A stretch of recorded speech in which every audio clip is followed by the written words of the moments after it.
By gum, it's me, Ian, and I'm back. And guess what? It's time for a music review. And here it is. Yeah, here it is, lad. Alright, here it is. It's Aĺaddin Sane, David Bowie, and 1973. You don't get better than that, I'll tell you. Anyhow, let's see. So, I'm going to just talk about that and why I love it so much. Oh, it's a really grand album. It is. Oh, it's a proper album, that's what I say. Anyhow, it's David Bowie's 6th studio album. And it's the follow-up to the commercial massive success of The Rise and Fall of Ziggy Stardust and Spiders from Mars. Aye, that's 1972. Oh, what a year 72 had been for Bowie. There he was, catapulted into massive stardom in the universe. And what does this guy do? He produces another album fairly quickly, because normally, you know what it's like normally. They just bathe in that success. And I can imagine RCA was saying, hey, get another album out, lad. Come on, get the finger out, get working. So, anyhow, 1973, he produced Aĺaddin Sane. And I'll tell you something, it was really anticipated. There was a hell of a lot of anticipation for it. Because, well, I'll tell you what it was. You look at the sales, the pre-order sales were massive. It was like as if the Beatles were releasing an album. It was massive.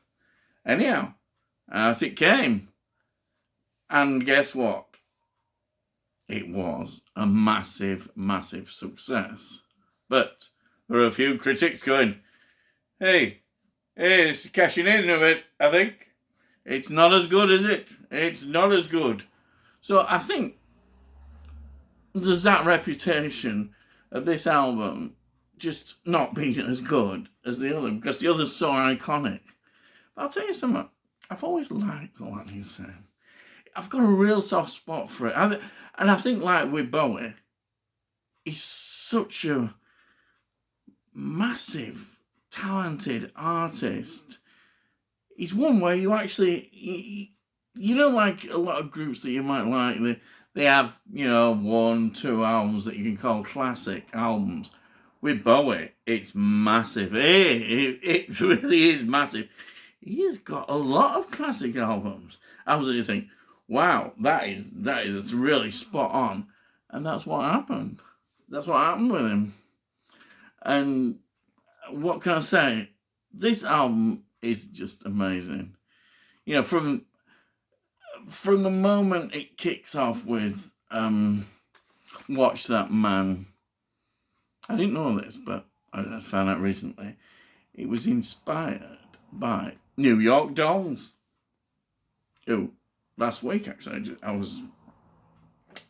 just got their inspirational first album. I didn't realise how huge an album it was, and good thing. But Bowie, again, head of the game, 1973, writing about the New York Dolls.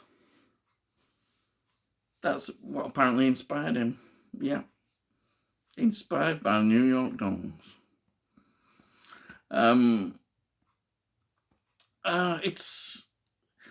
It just set the whole tone of the album. But the whole album is just incredible. The number of songs on it. Yeah, you almost don't want it to end either. Even though the ending is really beautiful with Lady Grinning Soul, you don't want it to end. I mean, I have got, look at this. This was the 30th anniversary edition that was specially released. And this is a 2-disc set. But really, it's all sort of things like versions of John I'm Only Dancing, Genie, other kind of outtakes that were inspired.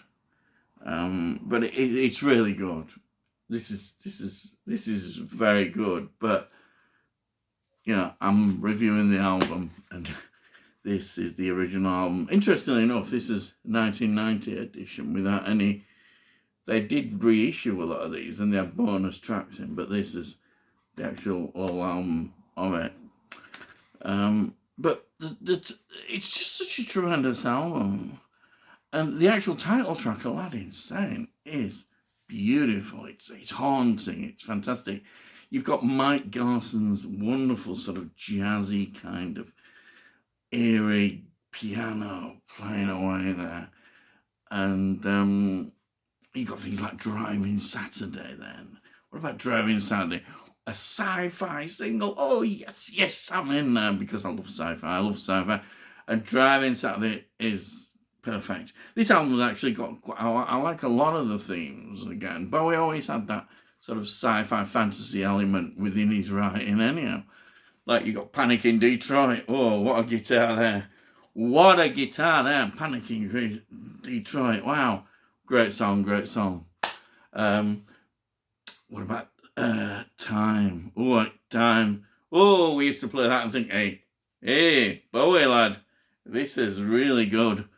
This is tremendous. It's just such an epic song as well, isn't it? You've got, and of course, the brilliant single Genie is on it. Genie. Again, another amazing, ripping, beautiful, fantastic. Really, you get into it. Wow. Great song. Absolutely. It's perhaps one of his greatest singles, Genie. Oh, yeah. Genie. What can you say?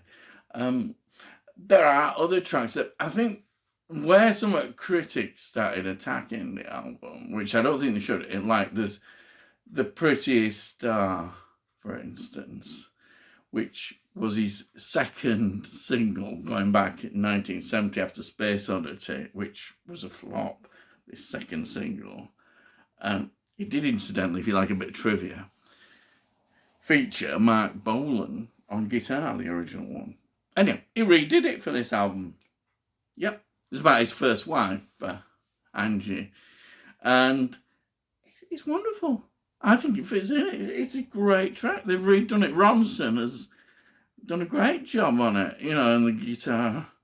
Absolutely wonderful. It's a great track, Pretty Star.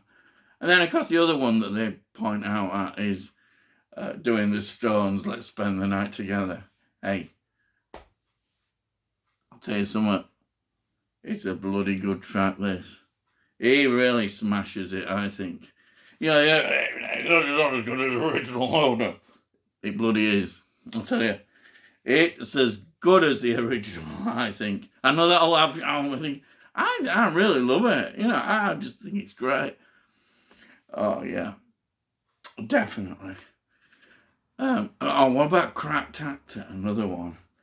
That is a great track. I think people like that. The guitar again, Ronson, everything about it. It really kicks ass, as they say. It gets straight in there. This is what's good about this album. It's very much influenced by when he was on tour in America and the surroundings and what he was around. Remember, he's working at that time with Lou Reed, Transformer. He produced and was involved in that. There's so much going on, background to this album, and it all comes out in it. That's why I think people think, it's not got the same togetherness, perhaps, the same concept of Ziggy Stardust album. But I don't think it matters. In a way, this is, to me, it's something that it's come out of Ziggy Stardust, and it's produced something that has turned out to be such a great album. It really has. The ending as well. Wow. Lady Green, some people think, so that's a track. No, it's not. I think it's beautiful the way it's got a very sensual feel to it. It's like you've been on this journey of all over experiences and places and worlds and ideas. And then you get this beautiful sort of, like a love song to the whole concept, the whole relationship of Bowie and the world. And it's in the form of a love song. It's quite erotic, it's quite sensual, but it sort of adds something very important, like it seals the album, if I want to call it that. Yeah, that sounds a bit dodgy. No, it's not. No, it's not dodgy at all. It's really grand. It really is. But the whole album, I mean, I just love the album. And of course, not only that, it's suddenly to get a bonus. Yes, a bonus in an album. Why it suddenly becomes the cover. I mean, the picture. Look at that. That is so iconic. It's so original. That is now. It's there. That adds the whole picture cover is there. Everybody knows it. He's created something beyond the music. It's just a great album. I love it. I got such a lot of affection for this album. I can play it and play it, and I know many will say, and then maybe it is. It is his best. Maybe it's not his best, but I love it. I love it. But I do love quite a few of his albums. I will definitely review some more of his albums because they're worth doing. He was such a great artist, was Bowie. I think the more time judges him, the more you realise what an absolute genius he was. And it's a great sadness that he's still not producing music. Okay, in later years, people say, oh, well, he went downhill and he wasn't the same. He wasn't the same. But that's people who perhaps don't appreciate a lot of what he did. And even the later albums, there's such a lot of creativity and such a lot of great ideas. And the very last album, of course, is so powerful. It's so powerful because he knew about his death. But there we are. That's another time we'll go on to about that. But Aĺaddin Sane, I'll tell you what, get it. If you've not heard it, I don't know where you've been, get it, it's wonderful. It's a great album. So, that's what I'm saying. If you like the video, great. And, you can click a like, do whatever you want. But I'll say there again. I'll say there.